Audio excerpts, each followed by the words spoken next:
wealthy young man about town. Years ago in the Orient, Cranston learned a strange and mysterious secret, the hypnotic power to cloud men's minds so they cannot see him. Cranston's friend and companion, the lovely Margot Lane, is the only person who knows to whom the voice of the invisible shadow belongs. Today's drama, The Nursery Rhyme Murders. Brookside Home is a private sanitarium located in a densely wooded area in the suburbs. It's about 8 o'clock in the evening as Superintendent Alfred Foster walks down the corridor on his way to visit one of his patients.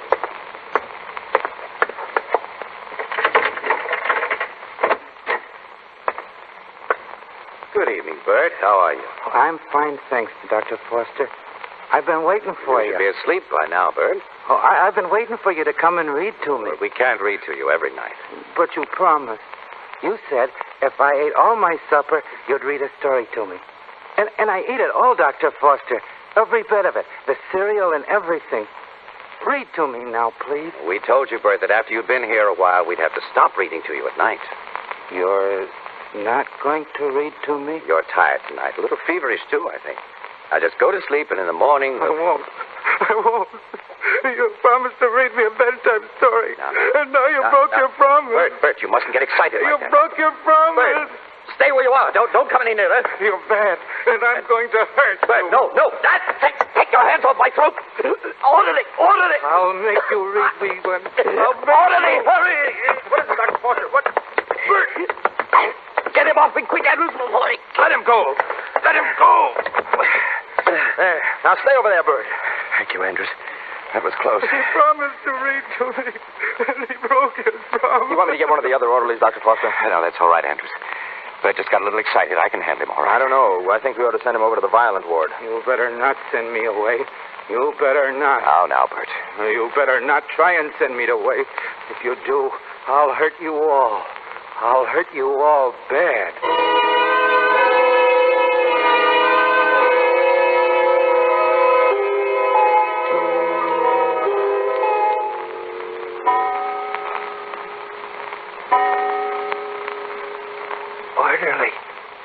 Orderly. Keep quiet, Bert, and go to sleep. 3 o'clock. I want a drink of water, Andrews. I want a drink of water. Go to sleep, Bert. Please, Andrews. Please. All right, Bert, just a second. Okay, here's your water. I was awful thirsty. Here you are. Thanks, Andrews. Thanks. Now, give me those keys. No, you don't. Give them to me. Now, I got the keys. I'm going to get out. I'm going to get out.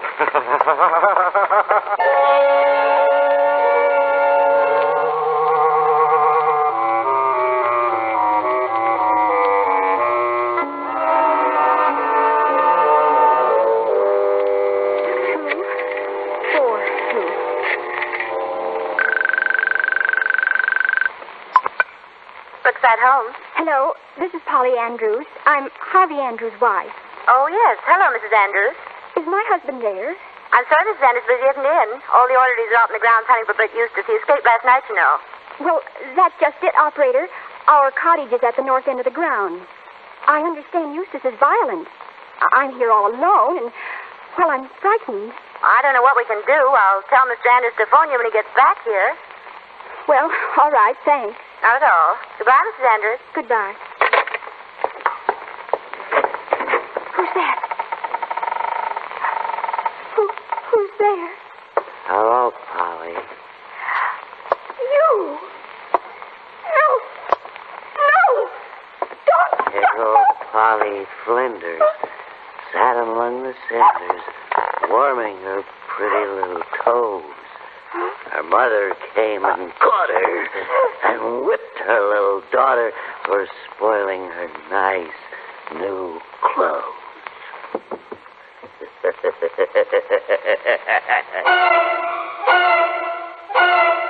Lamont, I know it's presuming on our acquaintance, but I want to thank you and Miss Lane for coming to my office this morning when I phoned. Not at all, Fred. Glad to be of service. The fact is, I need your help desperately. You see, Lamont, I'm a psychiatrist, not a criminologist. I don't think it's a case for the police, but I do need help in trying to find this escaped patient. And the searching party found no trace of Bert Eustace last night, Dr. Foster? No, Miss Lane. He's still at large. I feel pretty badly about it, too. Bert was showing signs of violence. In fact, he attacked me yesterday. But instead of sending him to the violent ward, I kept him here for observation. Then you think he's capable of being a killer? I'm afraid so, Miss Lane. What kind of a case was this patient, Fred? Well, not fundamentally a criminal type, but extremely unbalanced emotionally. During his periods of irrationality, he reverted to his childhood and lived in a complete juvenile world. What do you mean by that? But he went to bed when it got dark. He ate his cereal faithfully, insisted that I read bedtime stories and nursery rhymes to him. Bedtime stories Yes. and nursery rhymes. How have you been handling the case? Trying to find out as much as I can about his background, especially his childhood. Any luck? Well, I haven't been able to get much out of Bert himself, but his father has given a pretty good lead. His father? Yes. He's a well-to-do but eccentric old man. He used to come to visit his son devotedly every week. Recently, he's been coming less and less. You think Bert has some sort of a father complex? Perhaps his father's been neglecting him lately? Yes, he's become more and more unbalanced until he reached the breaking point and decided to escape. Yes, something like that, Lamont. Bert is... Dr. Foster. Yes, what is it? What's the matter? Mrs. Andrews. Harvey Andrews' wife was murdered in our cottage last night. What? They just found her strangled to death. But the rest of it, doesn't make sense. What doesn't make sense? The killer carried her body upstairs and left it in the fireplace.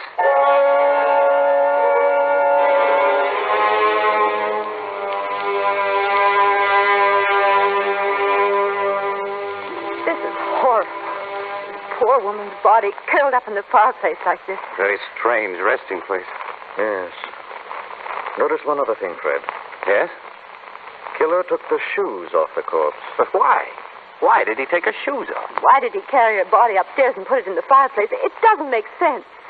Contrary, Margot, it does make sense. What do you mean? The tortured depths of Bert's mind, he acted with a terrible logic. I don't think I follow you, Lamont. Neither do I. You said this man Bert loved bedtime stories and nursery rhymes. Yes, that's right. Well, in my opinion, he killed this woman right out of a Mother Goose rhyme. What? Listen to this, Margot. Little Polly Flinders sat among the cinders, warming her pretty little toes. Not. The dead woman's first name was Polly. Yes, and she sat among the cinders after me in the fireplace, Margot. Yes, and warming her pretty little toes. No wonder the killer took her shoes off. Precisely. The clues are all in the rhyme. I wonder if it's only the beginning. What do you mean, Lamont? I wonder if the killer's going to stop with his first murder, Margot. Because with all the Mother Goose stories there are, death can rhyme many times.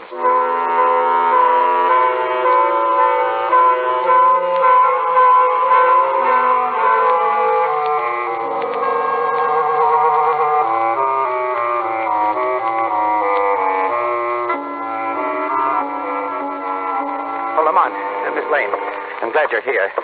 Came right out after we got your phone call, Fred. What's wrong? We haven't been able to locate Harvey Andrews, the husband of the dead woman. But it's midnight now. You mean you've been looking for him all day? Yes, Miss Lane, ever since his wife's death.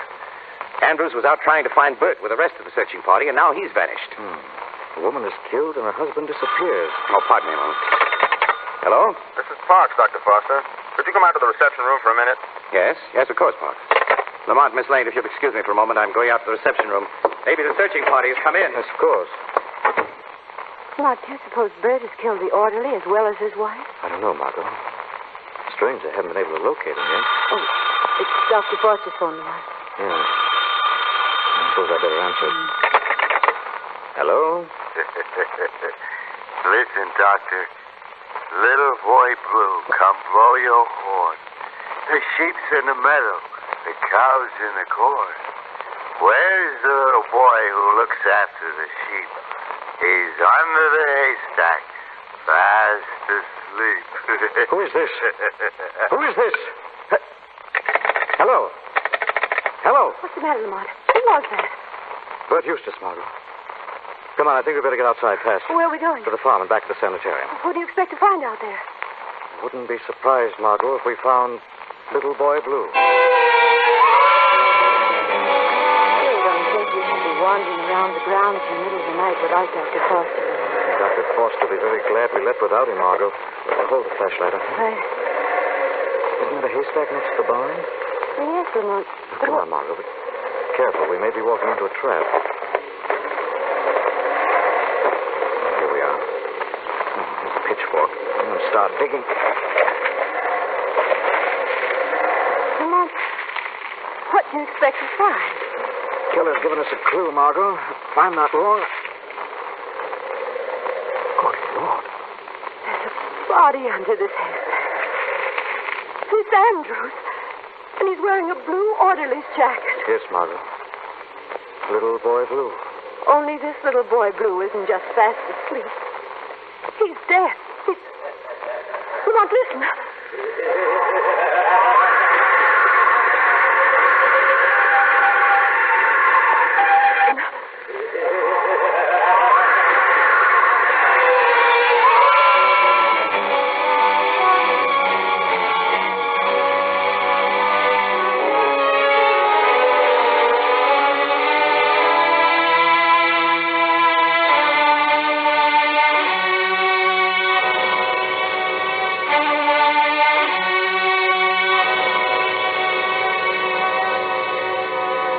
Margot and Lamont, in search of the nursery rhyme killer, are at Brookside Home in the office of Superintendent Alfred Foster. You say you heard the killer's laugh after you found the body, Lamont? Yes, we ran after him, but lost him in the darkness, Fred. First it was little Paulie Flinders, then it was little boy Blue. I wonder who Bert will pick next. I can guess his next victim, Miss Lane. Who? Myself. You? I'm afraid of the same thing, Fred. Bert hated me as much as he hated Andrews. As I see it, he went to Andrews' house to kill him and found Andrews wasn't there and killed his wife instead. And he caught Andrews in the grounds later and killed him and buried him under the haystack. Yes, and logically... Well, I come next. Could be right, Fred. Afraid I am. Oh, we've got to find this man. We've got to. The police have a statewide dragnet out for him now. Yes, they're so busy covering the highways and terminals. I wonder if they haven't given the most logical place a very fast examination. The most logical place? Yes, Bert's home. I think we'd better have a talk with Bert's father, Lamont. I wouldn't be surprised if he knew a great deal more about where his son was hiding. It's a good idea. Come on, Margot. I'll get my things. Well, it won't be necessary. What do you mean? You're not going with us, Fred. It's not safe. Oh, but you I... admitted yourself you're probably next on Bert's list. Yes, You're the psychiatrist. I'm the criminologist, remember? We'll phone you here at the office as soon as we've seen old man Eustace. Well, all right. Thanks, Lamont. Forget it. Come on, Margot.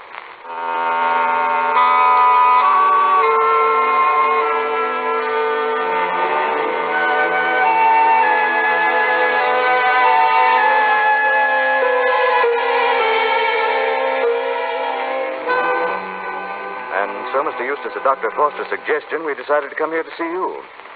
I see. I know you're as anxious to find Bert as we are, Mr. Eustace. Yes, I am, ma'am. Then, if we could just step inside for a moment, Mr. Eustace, and talk to you? All right. All right, step inside. Thank you. Follow me into the parlor. This way. Lamont, he really is an eccentric. Did you ever see anything like this old mausoleum? No, and I don't think anybody else has for the last 50 years. Here we are. It's a little dusty. I haven't used the parlor for some time. Sit down. Thank you. You live here all alone, Mr. Eustace? Yes. Yes, I do. Lived here all alone ever since Bertram went away. I miss him very much. And before that, Mr. Eustace? Before that, it was just Bertram and I. Bertram's mother has been dead almost 40 years. I see. You know, of course, that Bert left the hospital. Yes. Yes, I know. You read it in the papers, I suppose? No, I didn't read it in the papers. But I know it, though. I know it. You couldn't by any chance tell us where Bert is now, could you, Mr. Eustace? I don't know, Mr. Cranston.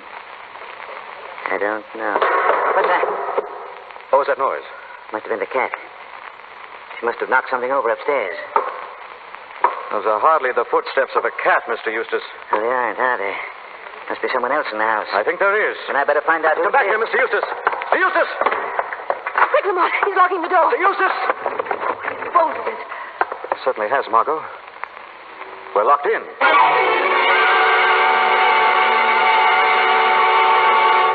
It looks as though we were too slow. Yes, while we're breaking out of the parlor down there, both Mr. Eustace and Bert have disappeared. Come on, Margot. We've got to make sure. We'll go down this corridor. Stay close to me. Don't worry, Lamont. Oh! What's the matter, darling? I just ran into another of those darn spider webs. Spider web won't hurt you. Maybe not, but there was a spider in the middle of this one. No wonder Bert was unbalanced living in this old mansion. Yes, with a queer old duck like Eustace for a father. He's certainly... Margot, listen. Bert. He's upstairs in the floor above us. What? Come on, Margot, down the end of this corridor here. Must be a flight of stairs there. Here it is. Come on. He's up there. Top of the stairs. Goosey gander. Listen. Where shall I wander? Upstairs and downstairs, and in my lady's chamber. There I met a man who would not say his prayers. I took him by the left leg and threw him down the stairs.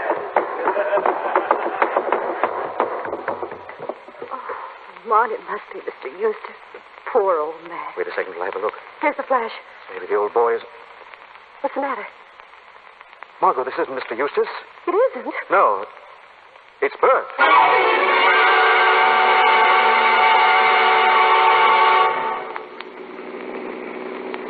But Lamont, old Mr. Eustace couldn't have just vanished into thin air. Looks as if he did, Margot. We certainly went over every inch of the house.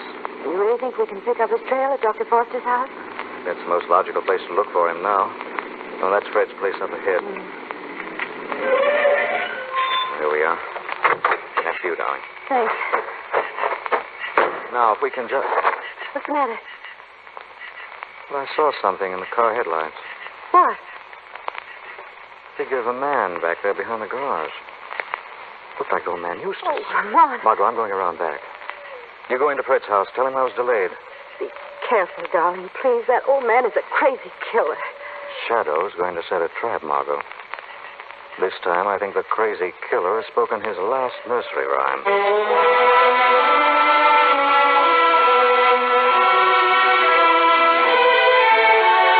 I'm so glad you found this, Lane. The killer has been here. You've seen him? Yes. I saw the same figure Lamont saw when I stopped to pick up the mail. Old Mr. Eustace. Yes, and he left this in the mailbox. What is it? A note. Listen.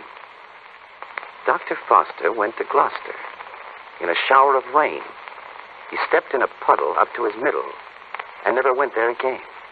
Then old Mr. Eustace is here. Lamont did see He him. must have.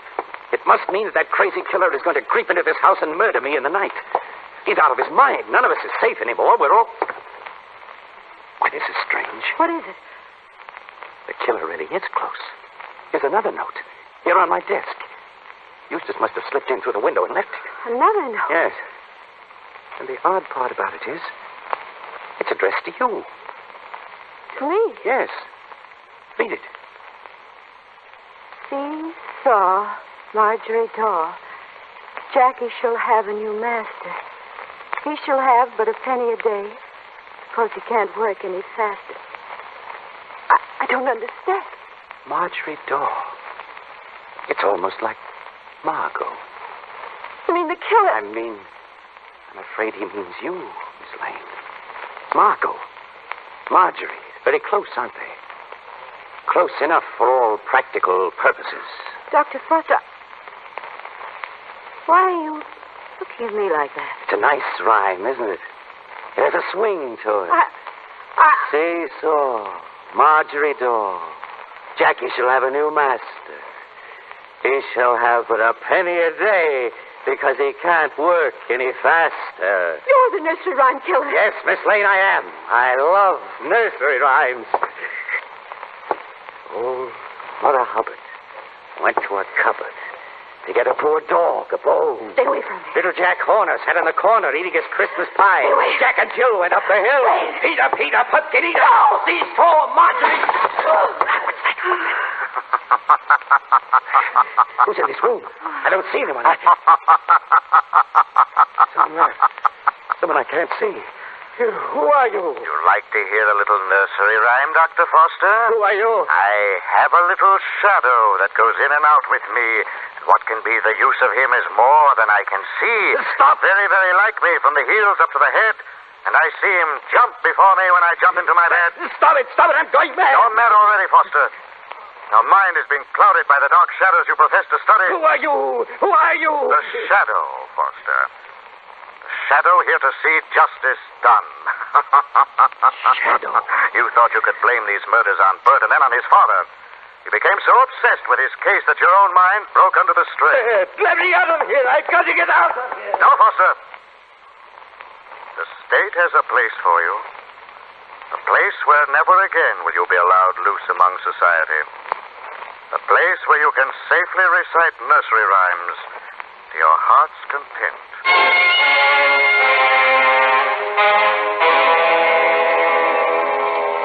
Well, that's the whole story, Margot.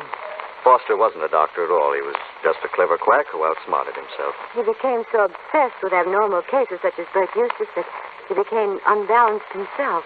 Is that it? That's right, Margot. Bert's escape must have been the snapping point for Foster's mind. He went on a rampage, blaming everything on Bert. And when we went to see old man Eustace, Foster was afraid we'd find Bert, get the truth out of him.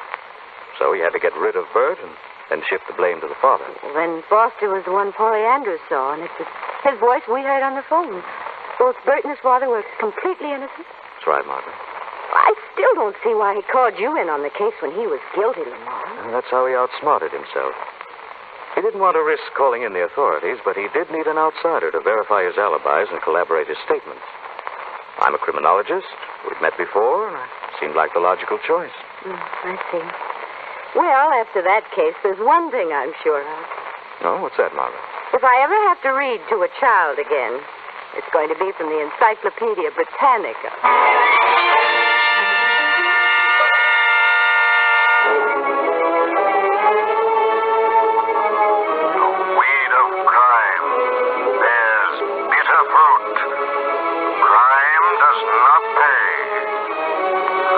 Shadow knows.